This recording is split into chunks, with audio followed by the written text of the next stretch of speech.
बिस्मिल्लाहिर्रहमानिर्रहीम, अस्सलाम वालेकुम। Welcome to my YouTube channel law students platform. आज हमारा टॉपिक है लीगल पर्सनैलिटी। तो इसमें हम पढ़ेंगे कि एनिमल्स को पर्सन कहा जा सकता है या नहीं, डीडमैन को पर्सन कहा जा सकता है या नहीं, या अनबॉर्न बेबी की जो लीगल स्टेटस है वो क्या है, उसको पर्सन कहा जा सकता है या नहीं, और डबल कैपेसिटी और डबल पर्सनैलिटी में क्या फ़र्क है। अब जो लीगल पर्सनैलिटी है, लीगल यानी anything which is permitted by law, कोई भी ऐसी चीज जिसको लॉ ने परमिट किया है उसको कहा जाता है लीगल। और पर्सन यानी according to Salmond, a person is anyone whom the law regards as capable of rights and duties. Salmond के मुताबिक पर्सन वो है जिसको लॉ राइट्स और ड्यूटीज का कैपेबल समझता है, उसको पर्सन कहा जा सकता है। लीगल पर्सन यानी एनीवन और anything which can do what a person can do in law. Legal person यानी कोई भी ऐसी चीज या कोई भी ऐसा बंदा जो वो चीज कर सके जो लॉ में कोई पर्सन कर सकता है, उसको लीगल पर्सन कहा जा सकता है। अब आप इसको ऐसे समझ सकते हो, कोई भी चीज जिसको राइट्स एंड ड्यूटीज हैं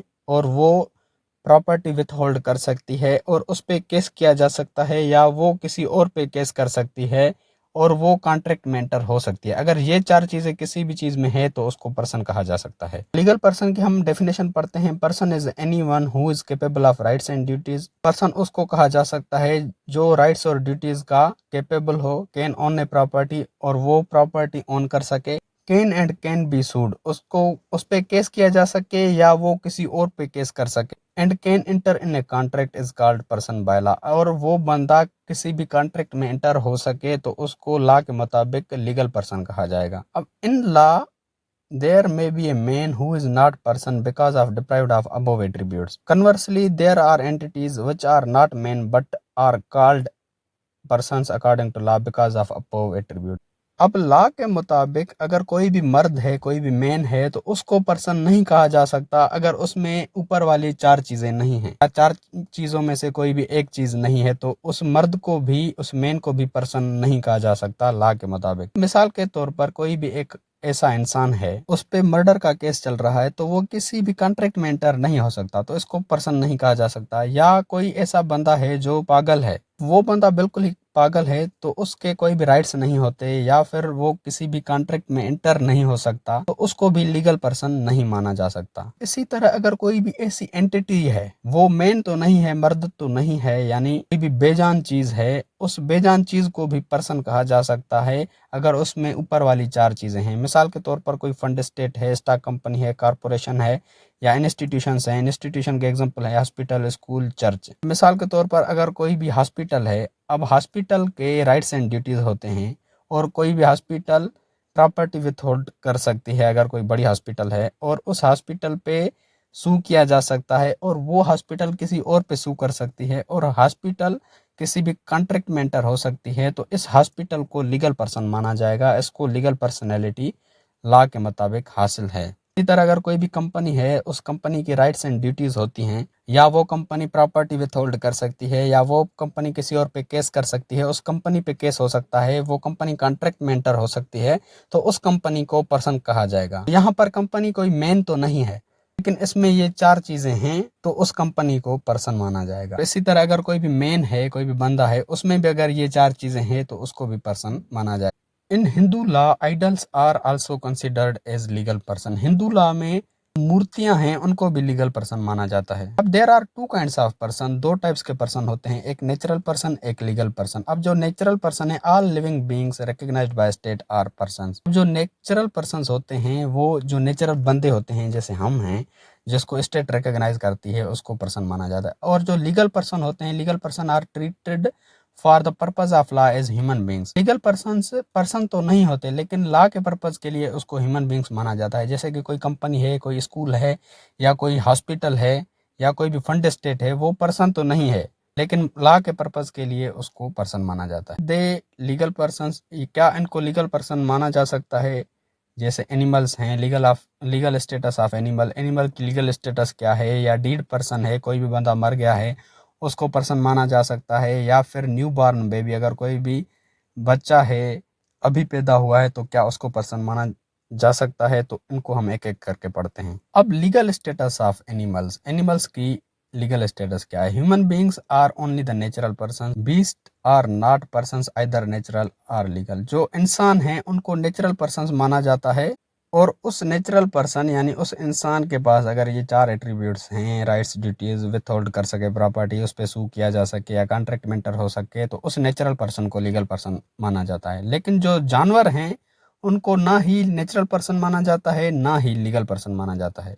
ए beast animal is incapable of legal rights and duties, for its interest receive no recognition from law. Their acts are neither lawful or unlawful. Beasts are incapable of rights and duties. जो जानवर हैं उनके कोई भी legal rights and duties नहीं और उनके interest को लॉ रिकॉग्नाइज नहीं करता, और वो जो भी एक्ट करते हैं जानवर वो ना ही लॉफुल होते हैं और ना ही अनलॉफुल होते हैं। तो जो जानवर हैं उनके राइट्स एंड ड्यूटीज नहीं हैं, इनकेपेबल हैं राइट्स एंड ड्यूटीज के लिए। तो इन जानवरों को लीगल स्टेटस हासिल नहीं है, इन एनिमल्स को पर्सन नहीं माना जा सकता क्योंकि उनके कोई भी राइट्स एंड ड्यूटीज नहीं हैं। वो जानवर प्रॉपर्टी विथ होल्ड नहीं कर सकते, उन पे सू नहीं किया जा सकता, वो किसी और पे सू नहीं कर सकते और वो कॉन्ट्रैक्ट मेंटर नहीं हो सकते, तो इनको पर्सन नहीं माना जा सकता। In the case to hurt the beast animal may be wrong to its owner or to the society of mankind but it is not wrong to the beast. मिसाल के तौर पर अगर कोई भी बंदा किसी भी एनिमल को हर्ट करता है तो वो उस एनिमल के ओनर के लिए वो रॉन्ग हो सकता है, लेकिन उस एनिमल के लिए रॉन्ग नहीं हो सकता, फिर सोसाइटी के जनरल इंटरेस्ट के लिए वो नुकसानदेह हो सकता है। मिसाल के तौर पर अगर कोई भी बंदा किसी कुत्ते को पत्थर मारता है या उस कुत्ते को हर्ट करता है तो उस डॉग का ओनर उस पे केस कर सकता है,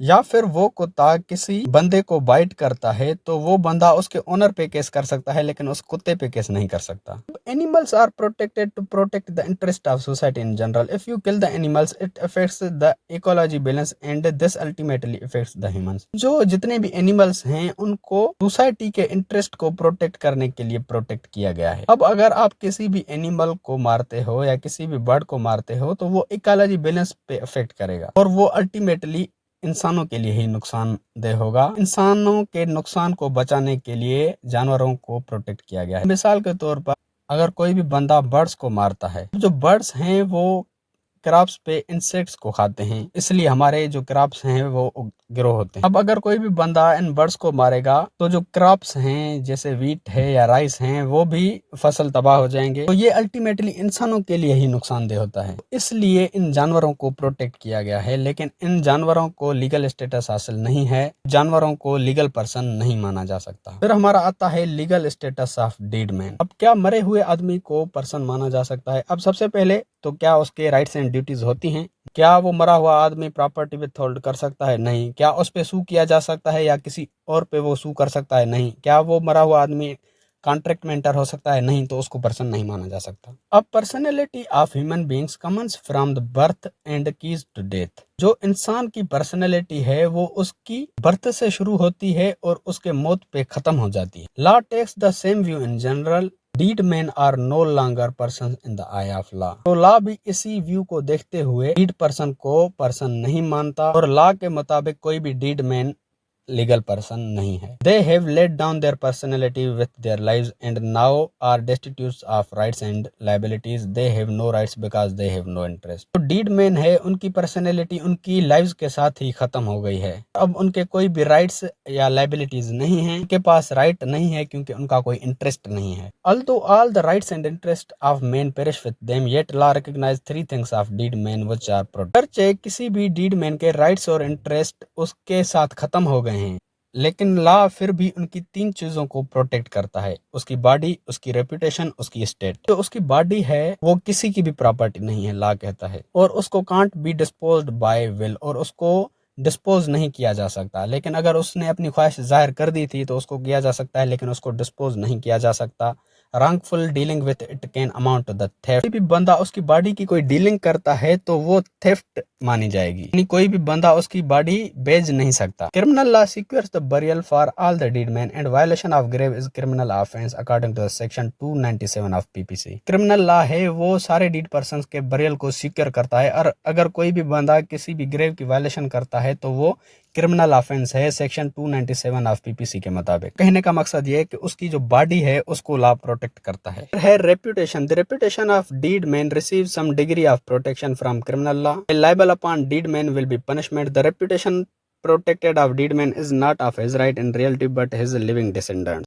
अब किसी भी डीड मैन की जो रेपुटेशन है उसको लॉ प्रोटेक्ट करता है। अगर कोई भी बंदा उस डीड मैन को डिफेम करता है तो उसको पनिशमेंट दी जाएगी। तो इस डीड मैन की जो रेपुटेशन है उसको जो लॉ प्रोटेक्ट करता है, एक्चुअली वो उसकी रेपुटेशन को प्रोटेक्ट नहीं करता, लेकिन उसके जो लीगल हेयर्स हैं, उसके जो डिसेंडेंट्स हैं, उनको प्रोटेक्ट करता है। क्योंकि अगर कोई भी बंदा मर गया है, अगर उसको कोई डिफेम करता है तो वो मरा हुआ बंदा डिफेम नहीं होगा, लेकिन उसके जो लीगल हेयर्स हैं, उसके जो फैमिली मेंबर्स हैं, वो डिफेम होंगे। उसका इफेक्ट उसकी फैमिली पे पड़ेगा, इसलिए लॉ उसकी रेपुटेशन को प्रोटेक्ट करता है। और एक लीगल मैक्सिम है, de mortuis nil nisi bonum dicendum est, यानी nothing must be said about the dead person except the good.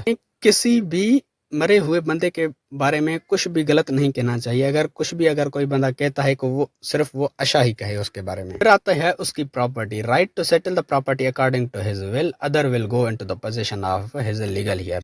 जो उसकी प्रॉपर्टी है वो उसकी विल के मुताबिक सेटल की जाएगी, और जो बची हुई प्रॉपर्टी है उसको उसके लीगल हियर्स की पोजीशन में दिया जाएगा। अगर उसने कोई वसीयत की है तो वसीयत के मुताबिक उसकी प्रॉपर्टी को डिवाइड किया जाएगा। अगर वसीयत नहीं की तो वो जो उसके लीगल हियर्स हैं उनकी पोजीशन में जाएगी। इससे हमें ये समझ आया कि जो डीड मैन है उसको लीगल पर्सन नहीं माना जा सकता, लेकिन उनकी 3 चीजों को लॉ प्रोटेक्ट करता है, उसकी बॉडी को, उसकी रेपुटेशन को और उसकी स्टेट। आता है legal status of unborn person. अगर कोई भी बच्चा पैदा नहीं हुआ तो उसकी लीगल स्टेटस क्या है, उसको पर्सन माना जा सकता है या नहीं। An unborn person can own property. The ownership is contingent on him being born. The rights of unborn person, whether personal or proprietary, are contingent on his birth as living human being. अगर कोई unborn person है वो property own कर सकता है, लेकिन जो उसकी ओनरशिप है वो कंटिंजेंट। कंटिंजेंसी कौन सी है, कौन सी शर्त है उसकी ओनरशिप पे कि वो जिंदा पैदा हो। यानी कोई भी अनबॉर्न पर्सन प्रॉपर्टी ओन कर सकता है, लेकिन ओनरशिप है वो कंटिंजेंट है कि वो बंदा जिंदा पैदा हो। जो अनबॉर्न पर्सन के राइट्स हैं, चाहे वो पर्सनल हो, उसके प्रॉपर्टी के मुतालिक हो, वो इस बात पे कंटिंजेंट है कि वो बंदा जिंदा पैदा हो। A child in the womb of his mother for many purpose regarded as a legal fiction. जो माँ के पेट में जो बच्चा है वो बहुत से पर्पज के लिए उसको लीगल फिक्शन माना जाता है। Contingency on unborn person is to be born alive. If the child is born, legal personality falls away ab initio. Unborn person की कंटिंजेंसी है वो ये है कि वो जिंदा पैदा हो तो ही उसको पर्सन माना जाएगा। लेकिन अगर वो बच्चा डीड पैदा होता है, मरा हुआ पैदा होता है, उसकी जो लीगल पर्सनैलिटी है वो एब इनिशियो खत्म हो जाएगी, यानी ऐसा समझा जाएगा कि जैसे वो कभी था ही नहीं। लेकिन अगर वो बच्चा पैदा होता है और वो 1 मिनट के लिए भी जिंदा होता है तो ऐसा समझा जाएगा कि ये लीगल पर्सन था, this was a legal person and now he is dead. ऐसा समझा जाएगा कि वो लीगल पर्सन था। हमारा आता है डबल कैपेसिटी, डबल पर्सनैलिटी। अब डबल कैपेसिटी क्या है? मिसाल के तौर पर director of company has special rights and duties as director. At official capacity has power to do an act, but as an individual he does not have the same power to do an act, but he has different rights and duties. मिसाल के तौर पर अगर कोई भी director है किसी भी कंपनी का, उस कंपनी में उसके जो राइट्स एंड ड्यूटीज हैं वो मुख्तलिफ हैं, और वो उस ऑफिस में अपना पावर इस्तेमाल करते हुए कोई पर्टिकुलर एक्ट करवा सकता है या कर सकता है, लेकिन एज एन इंडिविजुअल उसके मुख्तलिफ राइट्स एंड ड्यूटीज हैं, उसके पास कुछ और पावर है और वो एज एन इंडिविजुअल कुछ और काम कर सकता है। अब मिसाल के तौर पर जैसे डायरेक्टर है किसी भी कंपनी का, वो उस ऑफिस में बैठ के अपने सर्वेंट को कह सकता है कि चाय लेकर आओ या पानी लेकर आओ। यहाँ पर उसकी ये कैपेसिटी है, वो वहाँ डायरेक्टर है। लेकिन जब वो वापस घर जाता है तो वहाँ घर पे उस सर्वेंट को, ऑफिस वाले सर्वेंट को ये नहीं कह सकता कि मेरे लिए पानी लेके आओ। यहाँ पर इस डायरेक्टर की डबल कैपेसिटी है, यानी एज ए डायरेक्टर भी है और एज एन इंडिविजुअल भी है। As a natural person of the state you have different rights and duties, and as a director of company has different rights and duties. जैसे कि वो नेचुरल पर्सन है, जैसे कि कोई आम इंसान होता है, उसके मुख्तलिफ राइट्स एंड ड्यूटीज हैं। As a director of company उसके मुख्तलिफ राइट्स एंड ड्यूटीज। अब डबल पर्सनैलिटी क्या है? A person trying to be person in single transaction is void. अगर कोई भी बंदा सिंगल ट्रांजेक्शन में 2 पर्सन बनना चाहता है तो वो वॉइड होगा। मिसाल के तौर पर वो बंदा अपने आप से कॉन्ट्रैक्ट नहीं कर सकता, contracting with itself, filing case against one self, अपने खिलाफ वो केस दाखिल नहीं कर सकता। सिंगल ट्रांजैक्शन में अगर कोई भी बंदा 2 पर्सन्स होना चाहता है तो वो वॉइड होगा। उम्मीद है कि आपका कॉन्सेप्ट क्लियर हो गया होगा। अगर आपको जूरिस्प्रूडेंस के नोट्स चाहिए तो डिस्क्रिप्शन में दी गई लिंक पे क्लिक करके आप जूरिस्प्रूडेंस के नोट्स डाउनलोड कर सकते हो। और ये वीडियो आप कहाँ से देख रहे हो, अपने सिटी का नाम जरूर लिखें। दोस्तों ये था हमारा आज का टॉपिक। उम्मीद है कि इस टॉपिक में आपका कॉन्सेप्ट क्लियर हो गया होगा। वीडियो कैसी लगी कमेंट में ज़रूर बताएं। अगर आपको लॉ के रिगार्डिंग किसी भी टॉपिक की वीडियो चाहिए तो वो टॉपिक लिख के साथ में एलएसपी लिख के सर्च करेंगे तो आपको सबसे पहले मेरी वीडियोस मिल जाएंगी, जिससे आप अपना इजीली कॉन्सेप्ट क्लियर कर सकते हैं। या फिर अगर आप मेरे चैनल की प्लेलिस्ट में जाते हैं तो वहाँ पर आपको हर सब्जेक्ट की अलग से प्लेलिस्ट मिल जाएगी, जहाँ पर उस सब्जेक्ट के सारे वीडियोस मिल जाएंगे आपको।